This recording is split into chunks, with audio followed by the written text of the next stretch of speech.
ঢাকা মহানগর দায়রা জজ মোহাম্মদ আসামস জগলুল হোসেনের আদালত দুদকের 2 আবেদনের পরিপ্রেক্ষিতে সাবেক 18 মন্ত্রী ও 8 সংসদ সদস্যকে দেশ থেকে নিষেধাজ্ঞা দিয়েছেন। বিস্তারিত দেখুন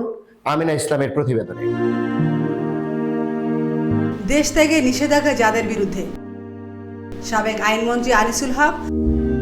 পররাষ্ট্রমন্ত্রী মোহাম্মদ হাসান মাহমুদ, খনিজ সম্পদ মন্ত্রণালয়ের সাবেক প্রতিমন্ত্রী নসরুল হামিদ, নৌ পরিবহন মন্ত্রণালয়ের প্রতিমন্ত্রী খালিদ মাহমুদ চৌধুরী, সাবেক আইসিটি প্রতিমন্ত্রী জুনাইদ আহমেদ পলক, প্রাথমিক ও গণশিক্ষা প্রতিমন্ত্রী মোহাম্মদ জাকির হোসেন, সাবেক প্রবাসী ও কল্যাণমন্ত্রী ইমরান আহমেদ, সাবেক বিদ্যুৎ জ্বালানি ও খনিজ সম্পদ মন্ত্রণালয়ের প্রতিমন্ত্রী মোহাম্মদ এনামুল হক,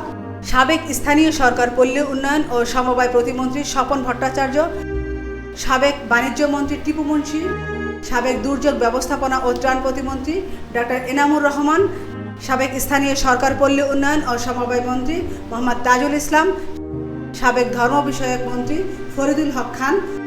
বস্ত্র ও পাট মন্ত্রী গোলাম দস্তগীর গাজী, সাবেক যুব ও ক্রীড়া মন্ত্রণালয়ের প্রতিমন্ত্রী মোহাম্মদ জাহিদ আহসান রাসেল, সাবেক দুর্যোগ ব্যবস্থাপনা ও ত্রাণ মন্ত্রণালয়ের প্রতিমন্ত্রী মোহাম্মদ মহিবুর রহমান, সাবেক পানি সম্পদ মন্ত্রী আনোয়ার হোসেন, সাবেক তথ্যমন্ত্রী হাসানুল হক ইনু, এছাড়াও সাবেক সংসদ সদস্য বেনজির আহমেদ, কাজী নাবিল আহমেদ ও শহীদুল ইসলাম বকুল, AKM সরোয়ার জাহান, শেখ আফিল উদ্দিন, মেহের আফরোজ, আবু সাইদ আল মাহমুদ ও শেখ হেলাল উদ্দিনকে নিষেধাজ্ঞা দেওয়া হয়েছে।